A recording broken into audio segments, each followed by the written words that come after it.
Imagine un gamin du père dans des rues archi dangereuses de Kingston en Jamaïque, où chaque jour c'est une bataille pour la survie. Ce petit aujourd'hui, c'est Leon Edwards qui va devenir l'un des plus grands champions de l'UFC. Mais avant ça, avant d'être champion, son monde à lui, c'est un monde rempli de violence, de gangs et de tragédies familiales.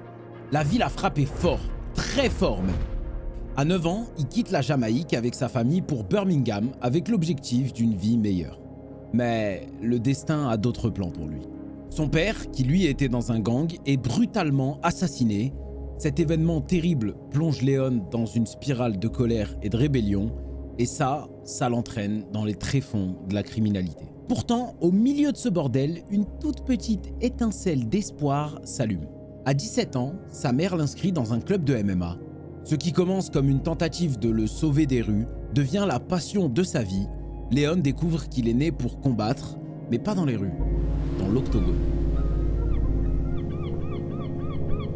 Imagine ton enfance à Kingston, en Jamaïque. Pas la Jamaïque des cartes postales avec les belles plages et les cascades paradisiaques, non, la Jamaïque du peuple.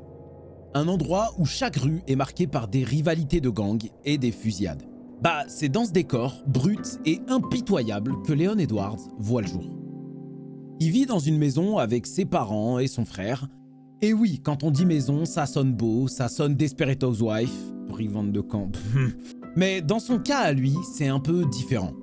C'est une pièce, un toit en tôle, donc les jours de pluie, tu t'endors au doux son de la pluie qui tape et tape et tape contre ton toit. En bref, on est loin des standards qu'on connaît et c'est dans ce milieu-là qu'il grandit.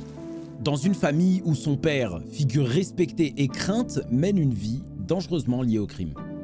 Leon, dès son plus jeune âge, est témoin d'une réalité où la violence est monnaie courante. Les bruits des coups de feu, c'est son quotidien. La perte de proches fait aussi partie de son quotidien. Mais pour lui, c'est normal parce que c'est tout ce qu'il a jamais connu.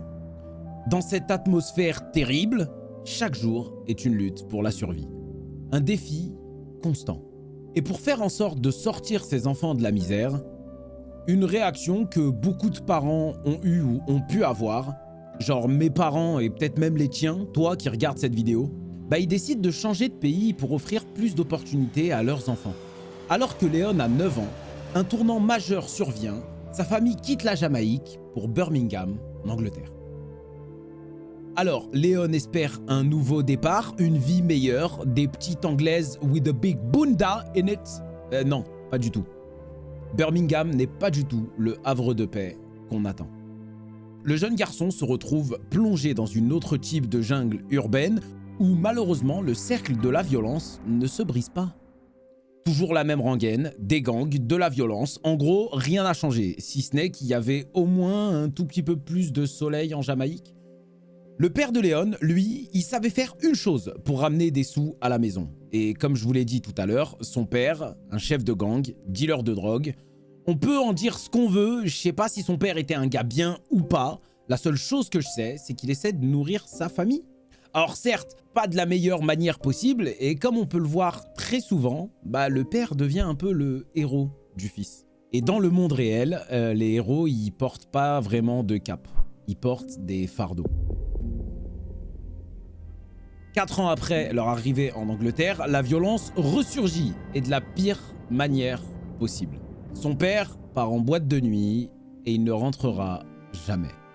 Le père de Leon est assassiné, un événement dévastateur qui marque profondément Leon et le façonne et de la pire façon possible. Ce drame, ça devient le point central d'un changement radical. La douleur, la colère qui en ressort le pousse vers les rues. Des amis du collège lui donnent un surnom que tout le monde connaîtra plus tard, Rocky. La raison, simple, il faisait que se battre. À force de traîner dans les rues, Leon commence à baigner dans les gangs, dans la violence et forcément commence à fréquenter de mauvaises personnes. Le chemin est déjà tout tracé pour lui. Plus grand je serai comme papa. Guerre de gangs, crime, mort ou prison. Les rues de Birmingham deviennent son nouveau ring, un lieu où chaque confrontation est un combat, 1 pour s'affirmer, 2 pour la survie. La violence, c'est son langage, les poings, c'est ses outils. Mais au fond, bien au fond de lui, moi je le sais, Leon y cherche soit à se venger, soit à trouver un sens à son existence. Un but au-delà de la simple survie, la seule chose qu'il n'a jamais connue. Vous savez quand on dit que les mamans ont un spider sense, où genre elles ressentent les choses et savent tout avant même qu'on leur dise, bah la règle elle ne change absolument pas pour maman Edwards. Parce que c'est elle qui a changé la vie de son, ou plutôt de ses fils, à tout jamais. Le réflexe d'une mère, quand elle voit son fils s'attirer des ennuis, c'est de le sortir de là. Et on connaît tous quelqu'un dans notre entourage qui était privé de tout, mais beaucoup trop. Résultat, il est ou elle est parti en couille. Alors, ce que va faire la mère d'Edwards, c'est un tout petit peu plus malin. Après le décès de son père, Léon étant le plus grand des deux frères, il le sait, c'est lui, l'homme de la famille.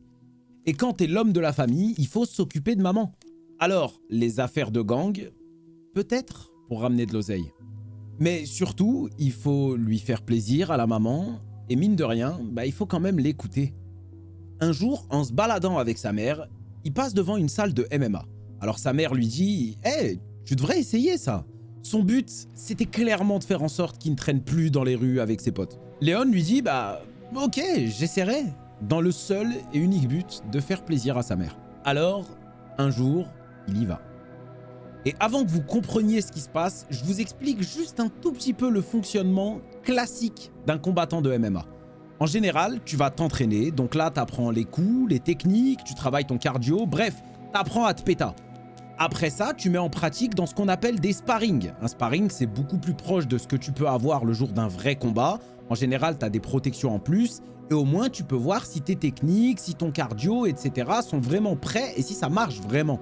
Et après ça, tu te pétas pour de vrai. Et il y a beaucoup de combattants qui, par exemple, sont très très forts à la salle, mais le jour du combat, ils se chient un peu dessus. C'est des choses qui arrivent. Maintenant, on fait comment? Si un mec arrive dans une salle et que lui, il a commencé la vie par les vrais combats, sans protection, et des fois même avec des couteaux. Bah, je vous donne la réponse, ça donne Léon Edwards. Ce qu'il trouve à la salle, c'est quelque chose qu'il n'a jamais connu. On l'encourage, on le félicite, on remarque ses efforts, il n'a pas peur et surtout, il a du talent. On couple ça au cadre qu'imposent les salles de MMA et d'arts martiaux en général et on peut avoir peut-être droit à un changement. C'est marrant, mais ce moment-là, ça me fait penser un peu à moi. Quand j'étais petit, j'étais impulsif comme personne. Je pouvais me battre pour un regard parce que je perdais à la play, n'importe quoi. Et c'est grâce au cadre des arts martiaux et à mon ancien professeur que je suis devenu archi calme. Donc, merci Kenneth Banino, je t'aime. Alors, pour Léon, c'est bizarre, mais ça marche. Petit à petit, il retrouve un cadre, il arrive à s'entraîner de plus en plus régulièrement et à s'améliorer. Et surtout, le gamin perdu dans les rues avec le seul objectif de survivre sans savoir où et comment le faire, a maintenant trouvé un moyen de le faire. Faire ce qu'il a toujours fait, la seule chose qu'il sait faire, se battre. Mais cette fois-ci, dans l'octogone. Et comme bien souvent à cette époque-là, pour se battre dans l'octogone et faire de l'oseille, on doit aller dans un endroit, tu l'as deviné, cet endroit, c'est l'UFC. Le rendez-vous est pris pour Léon, maintenant il sait où il doit aller, il reste plus qu'à savoir comment. Après avoir découvert le MMA, Léon devient rapidement le sujet de toutes les conversations dans sa salle. On parle de lui avec un mélange de respect et d'admiration. Ce mec, c'est une bête, disent certains. Le plus gros prospect qu'on ait jamais vu ici, disent d'autres. Léon, lui, il grind. Il s'entraîne sans s'arrêter et chaque coup qu'il donne, chaque goutte de sueur qui tombe, ça le rapproche d'une promesse. Sortir de la merde. Son premier combat majeur est en 2010 lors du Bushido Challenge 2 où il gagne son adversaire par soumission au deuxième round. Un an plus tard, il se passe ça. KO en 8 secondes. Ok, on est sur la bonne lancée. Pour vous expliquer, le MMA c'est un peu comme partout et l'UFC ne déroge pas à la règle. Pour signer pro en MMA, c'est un mélange de performance et aussi un peu de piston. Le monde du MMA a beau être immense, il est en réalité un petit cercle où tout le monde se connaît. Si tu performes, que tu fais parler de toi, les gens le remarquent. Matchmaker, promoteur, en passant par les entraîneurs et peut-être même les autres combattants, les bonnes performances circulent très vite. Un KO premier round ici, une victoire par là, et bientôt tu te retrouves à combattre dans des événements de plus en plus prestigieux. C'est là que les portes s'ouvrent, et surtout, c'est souvent à ce moment-là qu'il faut confirmer. Bon, vous l'avez compris, le buzz autour de Leon devient trop fort pour que le monde professionnel l'ignore, et les premiers à signer la pépite, c'est Fight UK MMA, une organisation plutôt réputée en Angleterre à l'époque. Leon saisit l'opportunité avec la rage de quelqu'un qui doit s'en sortir. Et je vous fais pas de dessin, mais si tu donnes un bout de viande à un chien affamé, il va le détruire. Et c'est ce qu'il fait. À Fight UK, il remporte 2 combats sur 2. Le 3e combat, il le perd à cause d'un coup de genou illégal. C'est la première fois qu'il tombe contre un adversaire bien relou qui ne voulait pas se faire drill debout, alors il tentait sans arrêt de le contrôler contre la cage ou de l'emmener au sol. Marqué par la frustration, il lui a envoyé un giga coup de genou alors que l'adversaire avait plus de 3 appuis au sol, ce qui lui a valu une disqualification. Parce que oui, c'est aussi le premier combat où on l'énerve, où le mec ne parle plus à Leon Edwards de la salle, mais à Rocky de la rue. Et là, on le sait, quand on perd en amateur, ça peut très vite nous faire retomber dans l'oubli. Alors, respire, abonne-toi, et maintenant souris. Parce que c'est pas du tout ce qui se passe pour Leon Edwards. Après une autre victoire dans une autre organisation, il signe avec le BAMMA, une organisation qui n'existe plus, mais qui a connu pas mal de combattants qui ensuite ont signé à l'UFC. Alors, Leon Edwards sait qu'il joue gros, et quand un chien affamé a connu le goût de la nourriture, ben il en redemande. 5 combats, 5 victoires, tous avant la fin. Donc il a gagné soit par KO, soit par soumission. Il devient comme ça le champion du BAMMA. Et si t'as bien suivi, je t'avais dit que le BAMMA avait pas mal de combattants qui signaient à l'UFC. C'est maintenant. Le moment tant attendu, l'UFC, la plus grande organisation de MMA au monde, pose ses yeux sur lui. C'est le genre de coup de fil que tout combattant rêve d'avoir un jour. Leon, le gamin des rues de Kingston et Birmingham, signe avec l'UFC. C'est l'aboutissement d'un rêve, ou plutôt le début d'un tout nouveau défi. Après avoir signé à l'UFC, Leon Edwards se retrouve face à un nouveau monde. Un monde où chaque combattant est un prédateur affamé. Un monde où l'histoire qui a fait de lui ce qu'il est aujourd'hui est peut-être l'histoire de la personne qu'il affronte. La première marche à franchir s'appelle Claudio Silva, qui est à ce moment-là en 10 victoires, 0 défaites. Ça se passe lors d'un UFC Fight Night et c'est au Brésil, en terre ennemie, qu'il va devoir gravir la plus haute marche de sa vie. Après tout ce qu'il a vécu, la galère, les défaites, ça devrait être difficile mais en même temps une formalité. S'il perd, c'est tout un monde qui s'effondre. Parce que s'il perd, ça veut dire qu'il n'arrivera pas à sortir réellement de la rue. S'il perd, ça veut dire qu'il aura déçu ses proches. S'il perd, ça veut dire que les gens qui lui ont dit qu'il est assez fort, les gens à qui il a appris à faire confiance, lui ont menti. S'il perd, c'est peut-être fini. Alors, il se passe ça. D'entrée, Leon Edwards essaye d'envoyer un coup de genou sauté. Il a faim. Mais Silva en profite pour l'attraper et l'emmener au sol. Quelques secondes après, Silva tente de l'étrangler avec ses bras, mais Leon réussit à se défendre en gardant la jambe de Silva avec lui. Leon Edwards arrive à se relever et envoyer quelques coups, mais Silva le colle et attend. Ça me fait penser à quelque chose. Ouais, le mec le colle. Silva arrive à se relever, envoyer quelques coups, mais c'est très compliqué. Une question reste à se poser. Est-ce que Rocky de la rue existe encore?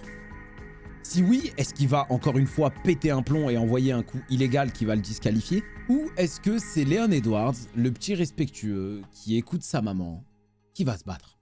Round 1, il se fait emmener au sol, mais il met quelques coups, mais c'est pas assez. Donc on donne le round 1 à Silva.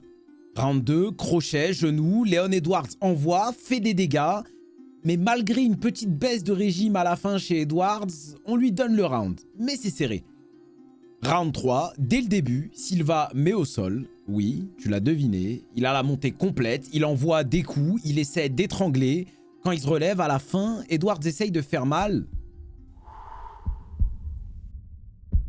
Silva gagne le combat par décision partagée. Pour que vous compreniez plus facilement, à l'UFC, quand il n'y a pas de KO, les juges décident du vainqueur. Je vous la fais simplement.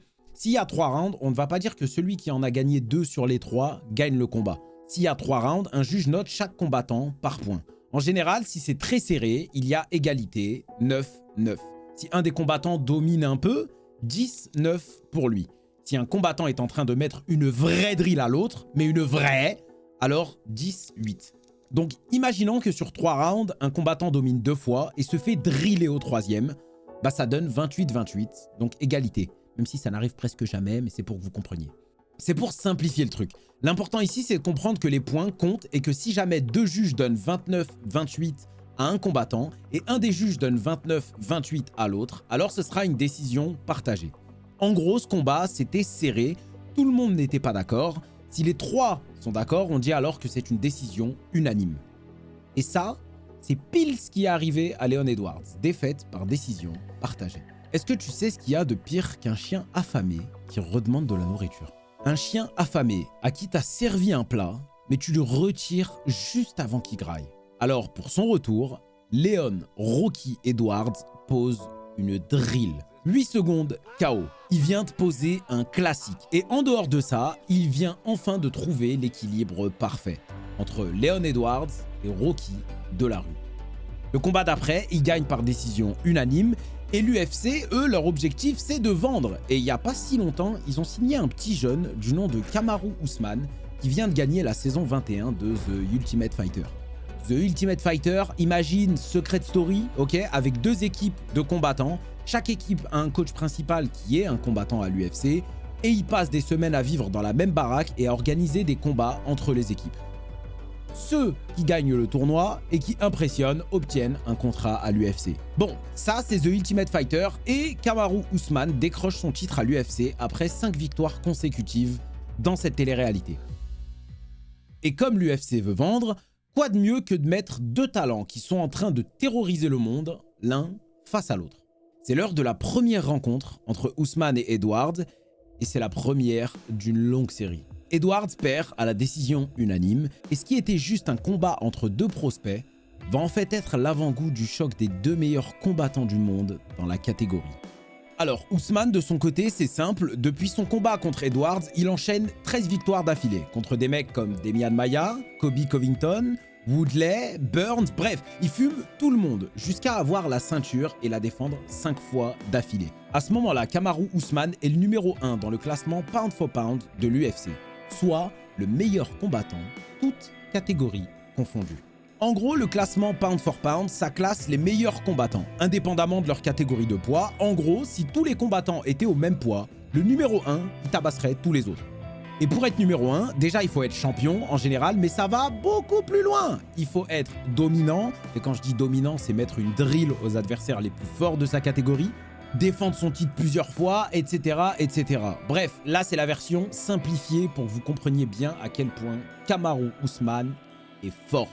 Leon Edwards, de son côté, il grind. Il enchaîne 10 victoires consécutives, mais les gens n'ont pas trop la hype de ce combattant. Beaucoup de combats gagnés à la décision, les gens préfèrent les KO, les soumissions. Même s'il y en a quelques-uns, on se demande s'il va être assez fort pour aller titiller le haut du panier. Puis arrive le Covid et c'est comme un animé qu'on attend depuis des années et qui est reporté encore et encore et encore. Leon Edwards y rentre vite dans une phase plutôt compliquée où il ne peut pas forcément combattre, notamment entre 2019 et 2021, 2 ans d'attente. 4 combats annulés, bref, c'est long, c'est très long. Mais une des plus grandes qualités de la vie s'appelle la patience. Et bientôt, Leon Edwards va avoir le combat le plus important de sa vie. Celui qui dira si toutes ces galères ont valu le coup, celui qui dira si les gens avaient raison en ne voyant en lui qu'un mec des rues qui finira comme son père. Et ce combat, ce sera contre l'homme le plus fort du monde, le numéro 1 au pound for pound, Kamaru, the Nigerian Nightmare! Usman! Kamaru Usman, à ce moment-là, c'est une montagne, la plus haute montagne du monde. Et nous voilà maintenant au sommet de la montagne, face à face avec un géant, face à face avec Usman. Pour Leon Edwards, ce combat, c'est pas juste une question de titre ou de gloire, c'est toute sa vie dans 5 rounds. Round 1, on s'observe un peu, et là, Edwards met Kamaru Usman au sol. C'est le premier combattant à le faire en 16 combats. C'est déjà un exploit en soi, donc on commence à y croire. On y croit surtout que même s'il fait pas beaucoup de dégâts, il gagne le round. 19 pour Edwards de la part des 3 juges. Début du 2e round, on se bat, c'est déjà un peu plus équilibré, mais Usman prend le dessus. 19 pour Usman de la part des 3 juges. 3e round, Usman continue, Il domine et là, il s'installe. Plus le temps passe, plus c'est difficile pour Edwards. Et même s'il ne prend pas de drill, on le voit, on le sait. Ousmane est bien meilleur. 19 de la part des 3 juges. 4e round, pareil. Le 5e round commence et plus aucun espoir existe. Ousmane domine beaucoup trop. Leon Edwards, qui s'est battu toute sa vie contre les gens qui lui ont dit qu'il ne réussirait pas, contre la rue, a un seul regret. La promesse qu'il a faite à sa mère ne pourra pas être tenue s'il n'a pas la ceinture symbolique du champion. Plus rien n'existe. Il est seul, face à la montagne, et il se passe ça. Il a 3 rounds dans la poche, sûr. Declaring the winner by knockout.